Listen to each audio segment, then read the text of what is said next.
Buenos días, amada iglesia. Pensar en que ese día no habrá dolor, no habrá lágrima, y Él la enjugará y viviremos con Él eternamente, los escogidos, su iglesia, para siempre. Creo que es de mucho consuelo cantar esas verdades. Y anima mucho nuestros corazones el que podamos alabar y glorificar a Dios a través de la oración que está explícita en su palabra. Gloria a Dios por eso. Bienvenidos a Iglesia Bíblica Petra para los que nos visitan por primera vez. Como saben, estamos estudiando la serie en la epístola de Hebreos. Y hoy vamos a continuar en el capítulo 2, estudiando los pasajes, los versículos del 10 al 18. Pero antes de iniciar, quiero dar una pequeña introducción. Creo que todos estaremos de acuerdo que la humanidad tiene un serio problema. Y este problema no está en nuestras manos solucionarlo. No tiene una solución a corto, mediano y largo plazo. No hablo de la economía. No hablo de la salud, tampoco de las situaciones políticas, el petróleo, conflictos en otros continentes, la sociedad, la cultura. Hablo de un problema aún más serio. La humanidad necesita redención.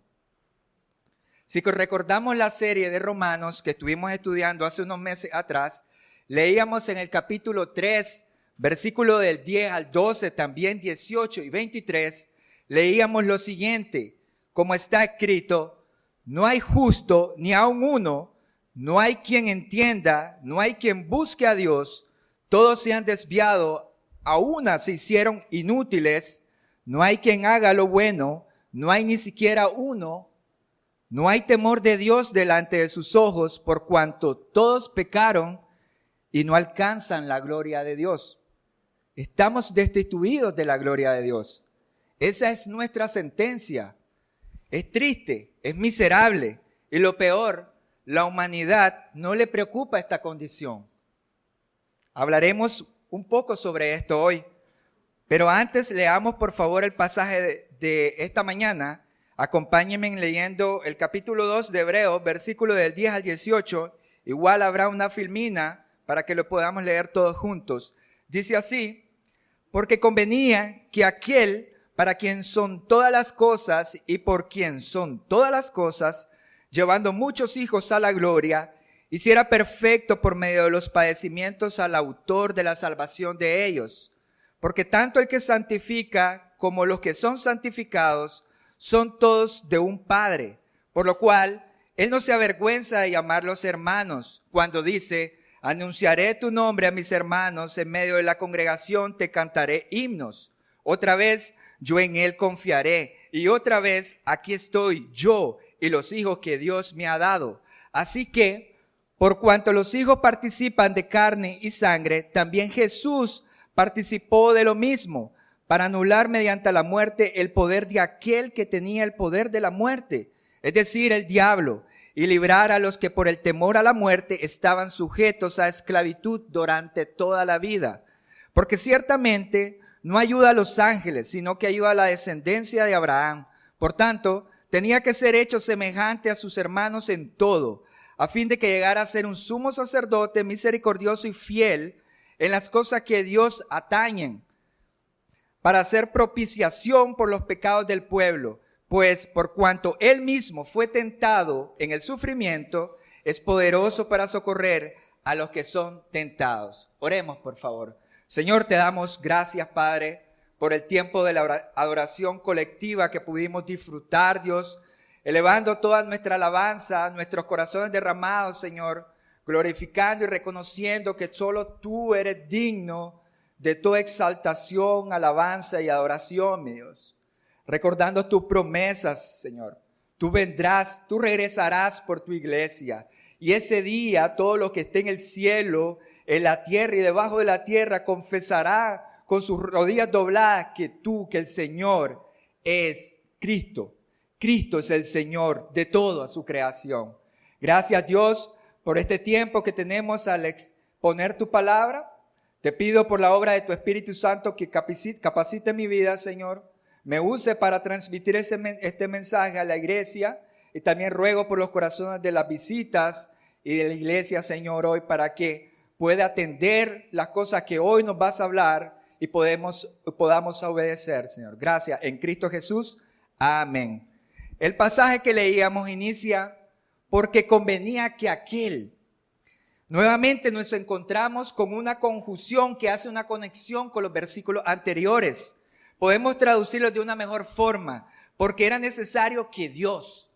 En estos primeros versículos se incorpora nuevamente Dios el Padre, no solo como el autor de todas las cosas, sino como el que sustenta todas las cosas. En la Reina Valera dice que subsisten por Él. En la Biblia textual dice que Él es la causa de todas las cosas. Observamos el autor de Hebreos recordando a la audiencia y a nuestras vidas hoy, el autor de la vida, el autor de la creación. Nos está recordando Génesis. Él está también apuntando al que era parte de esta autoría, es Cristo, el Dios Hijo. En el capítulo anterior de Hebreos, en el capítulo 1, versículo 2, vamos a leer algo similar. Dice: en estos últimos días nos ha hablado por su Hijo, a quien constituyó heredero de todas las cosas, por medio de quien hizo también el universo.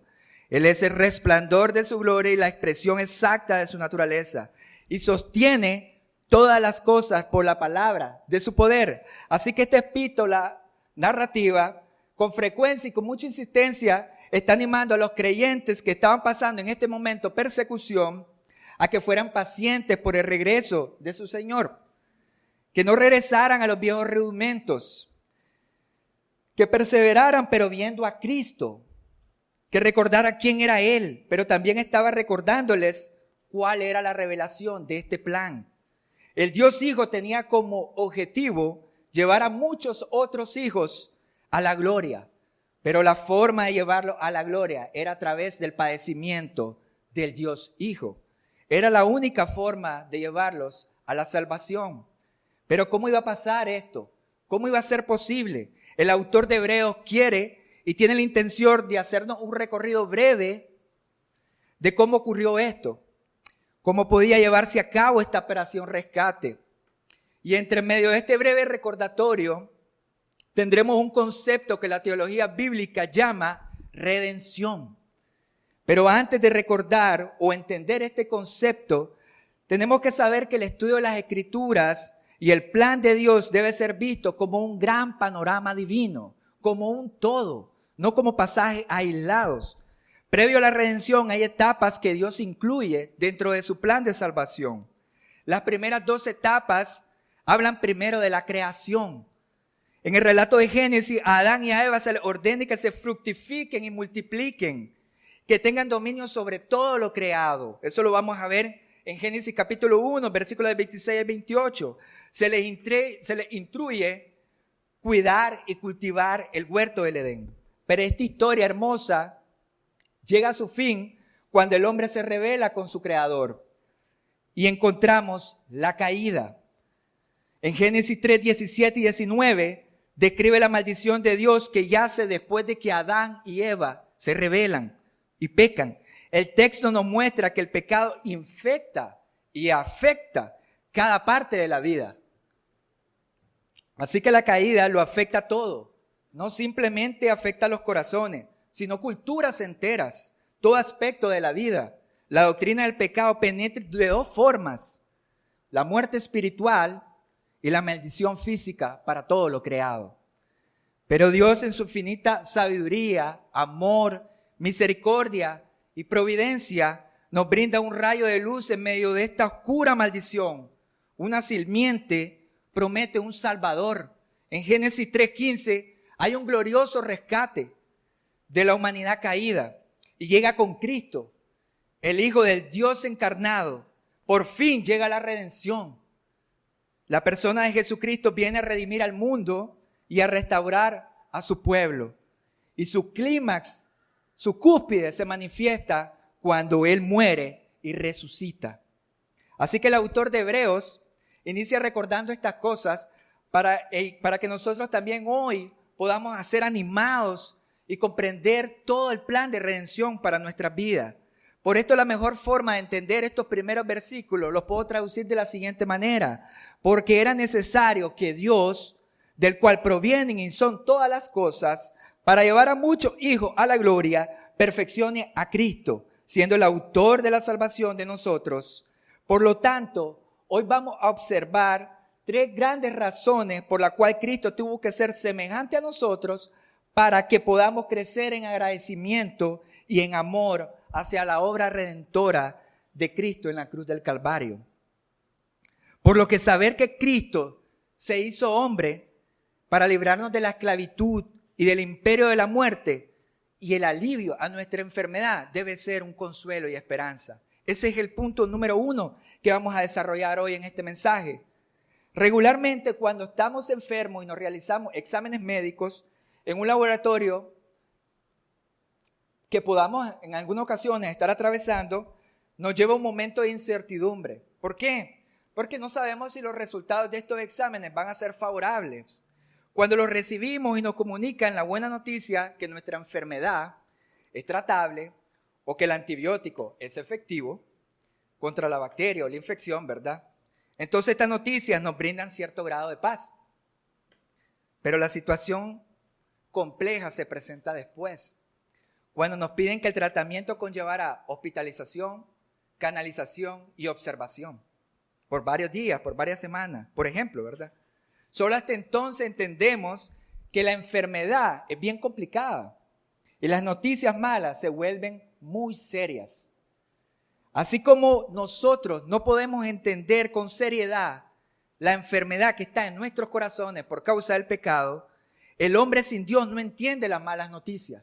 El hombre que no conoce del Señor. Las Escrituras nos confirman esto. En Efesios 4, versículo 18 dice que ellos tienen entenebrecido su entendimiento. Están excluidos de la vida de Dios por causa de la ignorancia que hay en ellos, por la dureza de su corazón.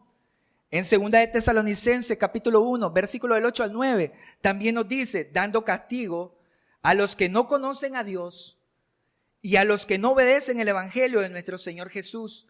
Estos sufrirán ¿qué? El castigo de eterna destrucción, excluido de la presencia del Señor y de la gloria de su poder. No comprenden, no ven, no obedecen porque están muertos espiritualmente.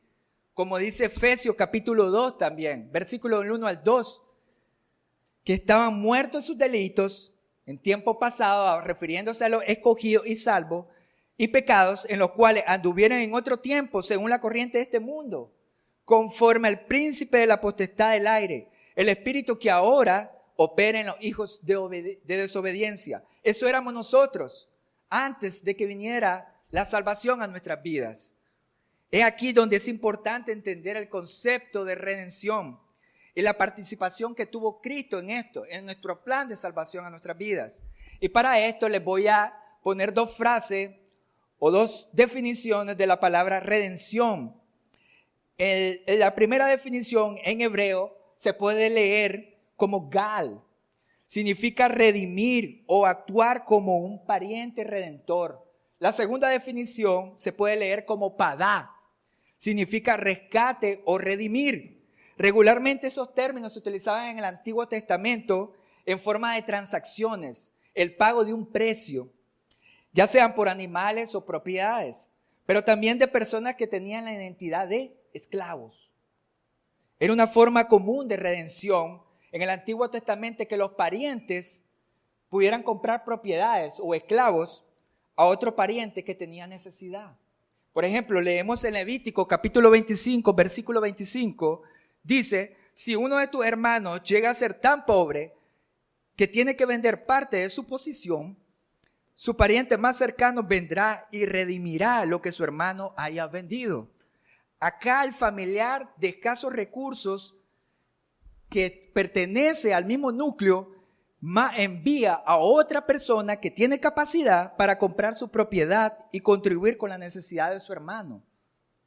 También hay otro ejemplo en Éxodo capítulo 6, versículo del 5 al 6, dice, Además, he oído el gemido de los israelitas, porque los egipcios los tienen esclavizados, y me he acordado de mi pacto. Por tanto, dile a los israelitas, yo soy el Señor, y los sacaré de debajo de las cargas de los egipcios.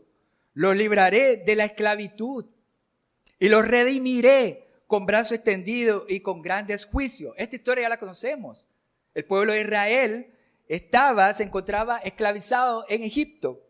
Y Dios escucha el clamor de ellos y con poder redime a este pueblo, lo rescata.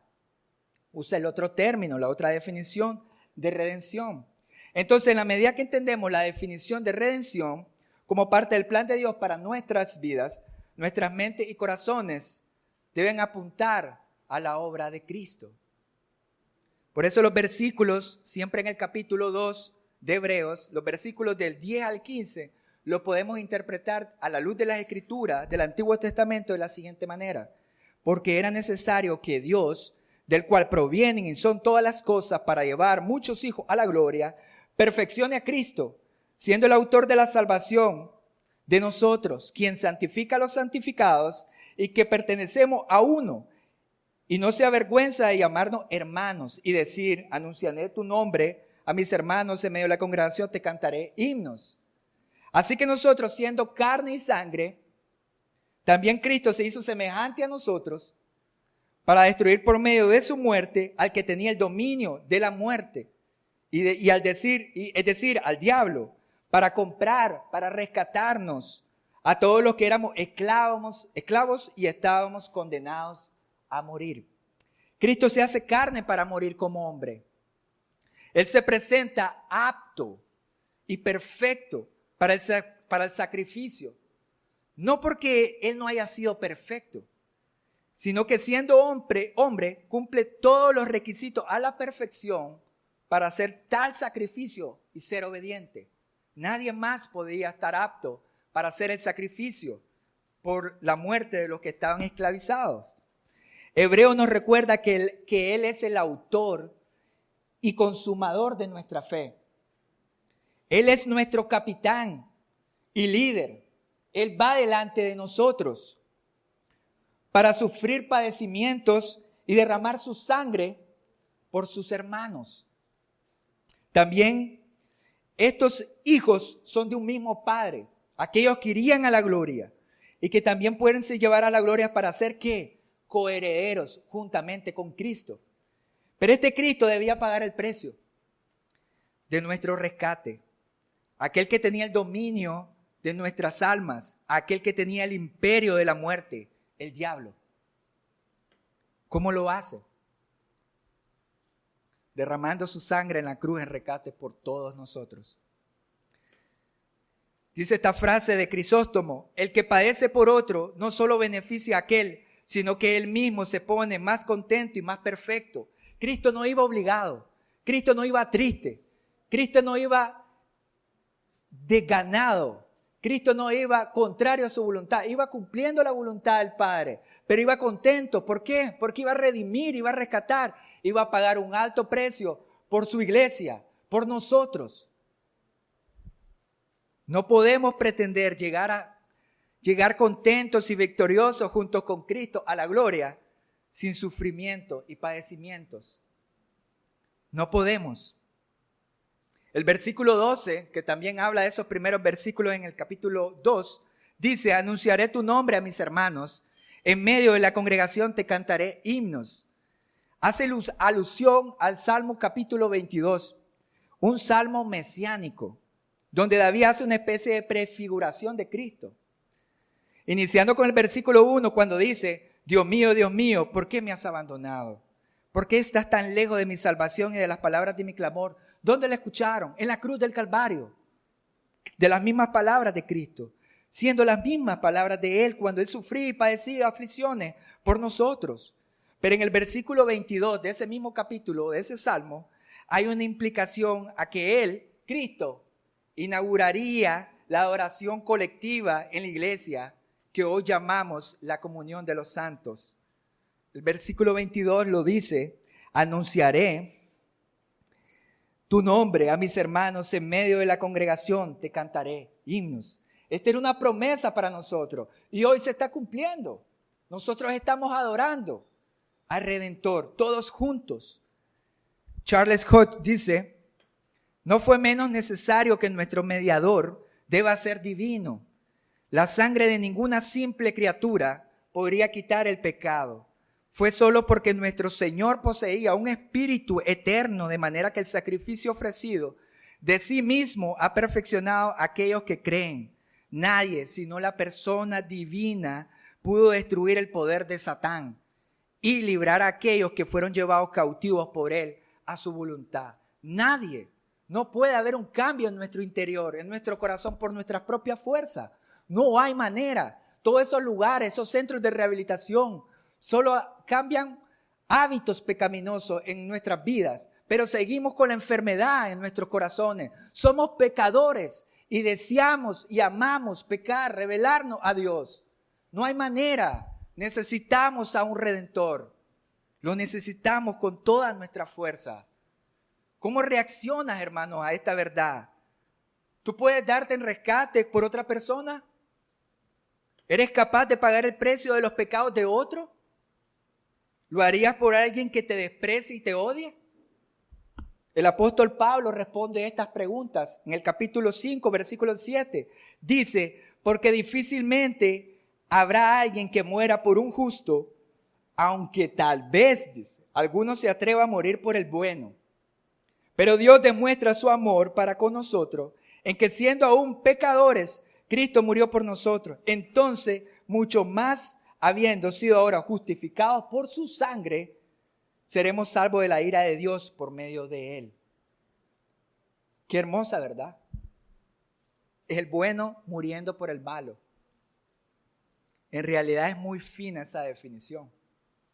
Mejor el bueno muriendo por un perverso, por un indigno, por un desgraciado y vil pecador como nosotros. Esa es nuestra mejor definición. Seguido de esta redención, los pasajes nos quieren enseñar el término de expiación. Esta palabra no se encuentra en el Nuevo Testamento, pero sí se encuentra en el Pentateuco, es decir, en el Antiguo. Como lo dice en el versículo 17, con la mejor traducción es propiciación. Por tal razón, Cristo se hace hombre para ser nuestro buen sumo sacerdote. Si han podido ver o leído algunas novelas relacionadas al Olimpo, como Ulises y la Odisea, no sé si lo han leído o lo han visto la película, que tienen cierta mitología griega, la humanidad y las religiones paganas creían que existía constantemente la ira de los dioses y se manifestaba a través de los desastres naturales. El trueno, por ejemplo, las lluvias eran una especie de odio hacia la humanidad por parte de estos dioses, que según ellos, para aplacar o para pasar por alto esta ira, este enojo que tenía el Dios por la humanidad, se necesitaba hacer un sacrificio. De esta manera, el Dios pagano o los dioses no continuarían castigándolos. Los paganos entendían que su maldad debía ser aplacada. Para entender por qué Cristo se hace nuestro buen sumo sacerdote, debemos entender por qué Él expía el pecado y hace también propiciación de nuestro pecado. De hecho, en el capítulo 16 del libro de Levíticos, existe el título, si lo buscan ustedes, pero igual se va a proyectar, se llama el Día de la Expiación, un capítulo completo solo de eso.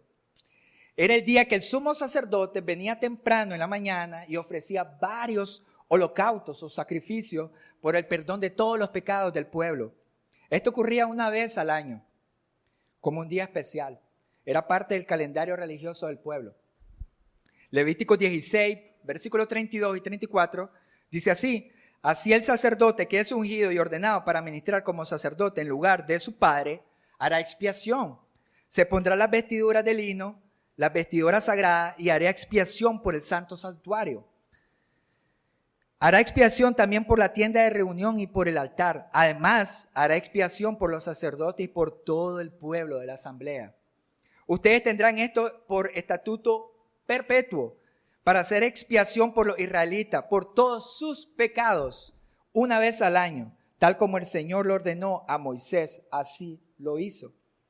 En esencia significaba lo siguiente: el pueblo había pecado y necesitaba que algo ocurriera para que su culpa fuera removida. Esta era una medida temporal, donde Dios pasaba por alto el pecado del pueblo hasta que llegara el Cordero. ¿Por qué era necesario esto? ¿Por qué debía hacer esto el sacerdote? Porque la ira de Dios, hermanos, estaba sobre el hombre que se había rebelado contra él. El hombre no solo desobedece, sino que desprecia a su Creador y declara él mismo una guerra contra su ley. Lo vemos en el capítulo 7 de los Salmos, versículos 11 al 12. Dios es juez justo, Dios está airado contra el impío todos los días. ¿Quién es el impío? Aquel que no ha sido justificado por Cristo. Si no se arrepiente, él afilará su espada, armado tiene ya su arco y lo ha preparado. No podemos jugar a ser cristianos. Esto es muy serio.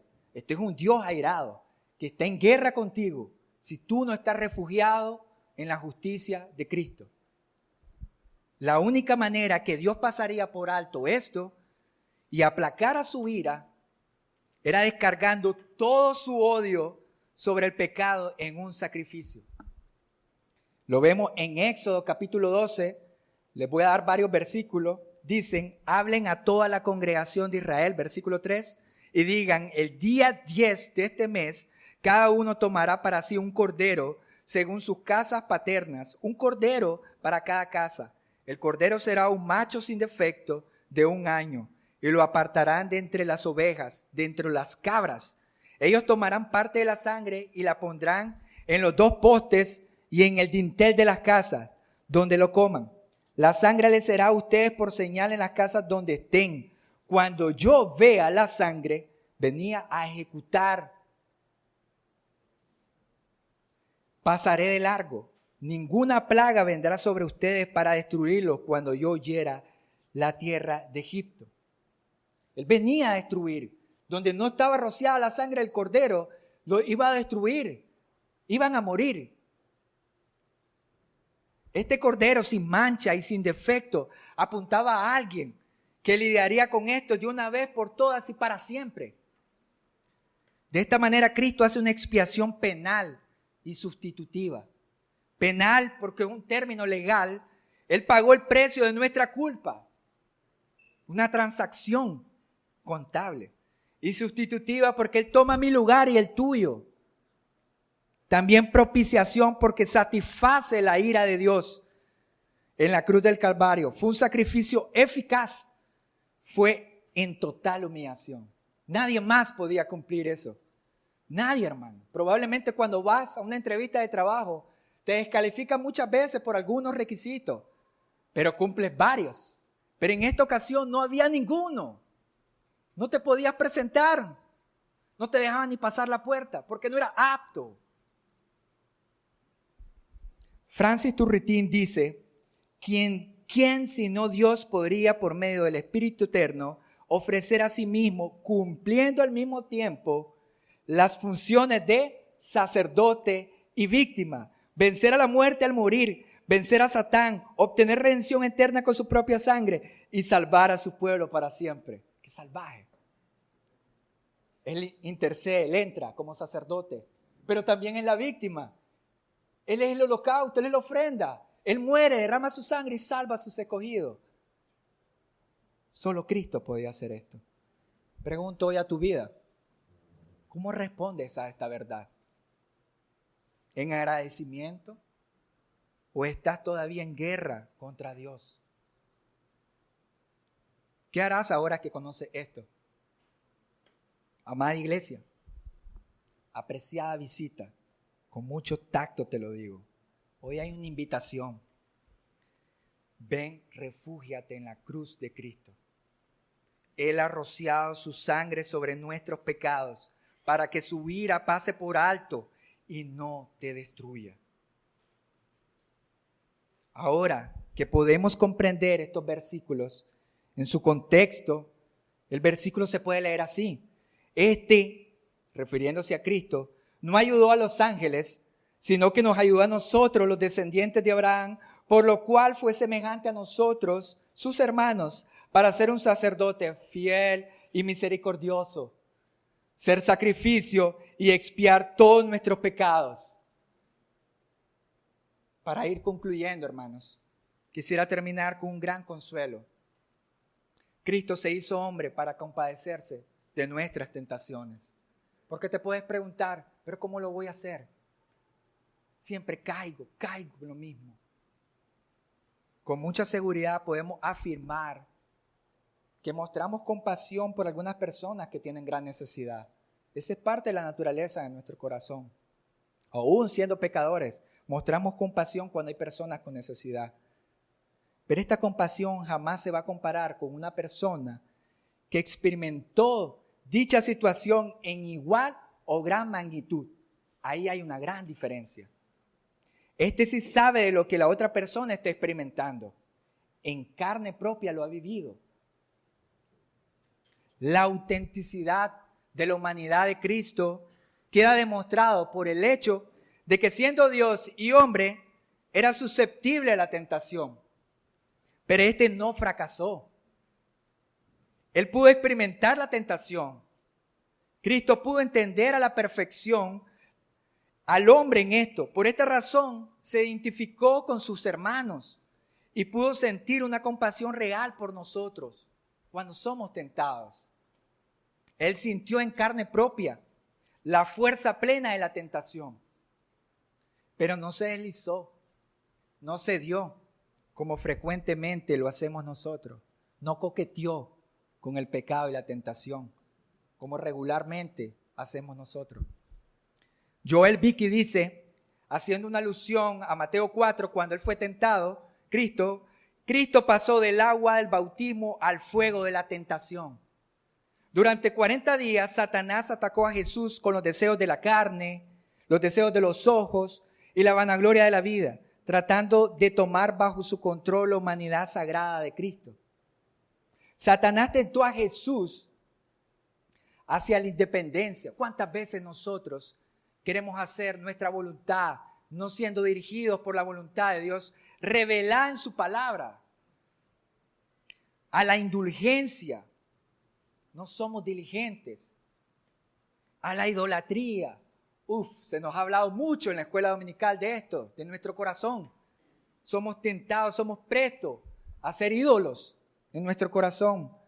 Satanás tentó a Jesús para que se alejara de la voluntad de su Padre, de la palabra de Dios y de la cruz. Su objetivo fundamental era hacer que la sustitución de Cristo no fuese necesaria. ¿Te has preguntado, si Cristo no hubiera llegado, qué hubiéramos hecho? ¿Dónde estaríamos? ¿Tú crees que estarías aquí escuchando a David o a alguno de los ancianos y pastores? ¿Tú crees que te hubieran motivado acá? Te hubieras muerto. No tendrías ningún deseo por venir a escuchar la palabra de Dios. ¿Te das cuenta de las tentaciones que hay en tu vida constantemente?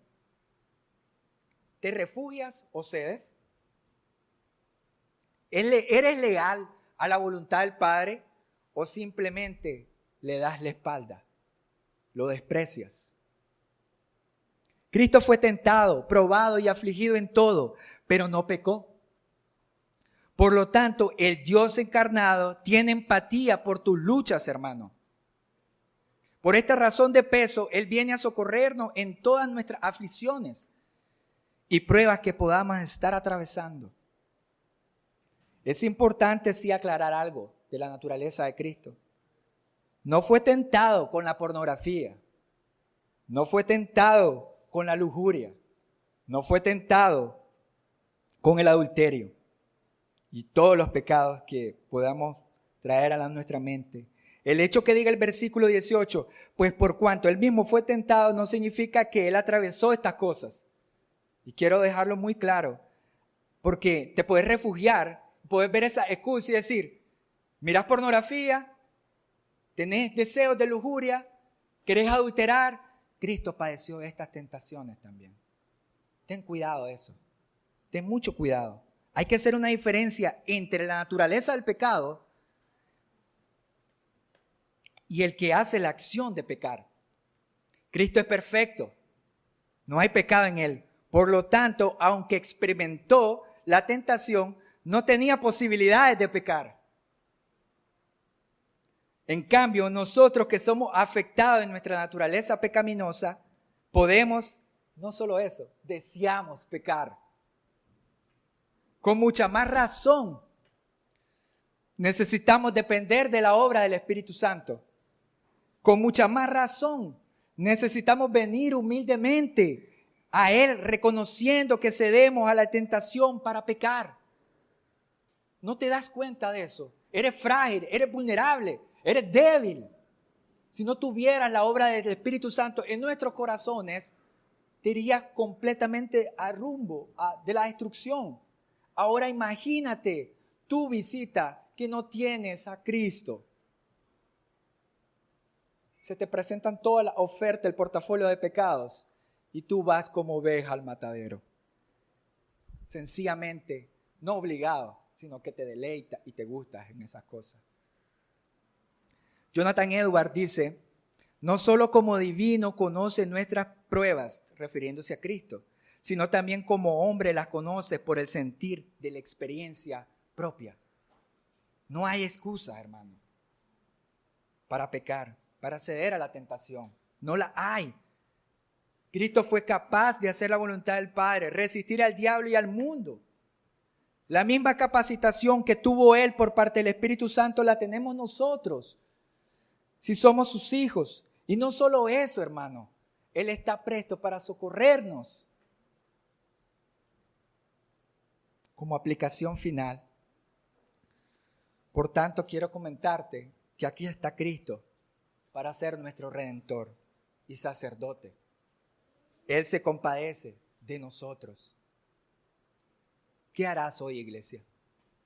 ¿Qué vas a hacer? ¿Cómo vas a reaccionar con estas verdades? ¿Continuarás luchando en tus fuerzas? ¿O vendrás en agradecimiento al refugio más seguro, nuestro Señor Jesucristo? Capítulo 9, versículo 12 dice, Él, Cristo, entró al lugar santísimo, donde no había oportunidad para nosotros, una vez para siempre, no por medio de la sangre de machos cabríos y de becerros, sino por medio de su propia sangre, obteniendo redención eterna. Él ha rociado su sangre sobre nosotros y deberíamos profundamente estar agradecidos por eso para toda nuestra vida. Amén. Oremos, hermano. Señor, te damos gracias. Señor, entender estas cosas, Padre, un alivio, un consuelo para nuestros corazones. Cuando muchas veces coqueteamos con las tentaciones del mundo, de Satanás y de nuestro propio corazón, Señor. Por favor, líbranos, Señor. No hay excusas para comportarnos así. No hay excusas para ceder, para gustar del pecado. No podemos tener un corazón dividido, Señor. Queremos hacer tu voluntad. Ayúdanos, mi Dios, a refugiarnos en tu obra redentora. Ayúdanos, Señor, a depender más de la obra del Espíritu Santo. Pero también exhorto y advierto, mi Dios, a las visitas que hoy están teniendo la oportunidad de escuchar este mensaje, que se arrepientan, que no sigan buscando más sacrificios de carneros, que no sigan colocando más holocaustos creyendo que con su vida moral van a agradar a Dios. No, Señor, tu ira está sobre ellos y habrá destrucción si no se refugian y rocían la sangre de Cristo en sus vidas. Gracias, Padre, por lo que nos ha mostrado esta mañana. Oramos en tu nombre. Amén.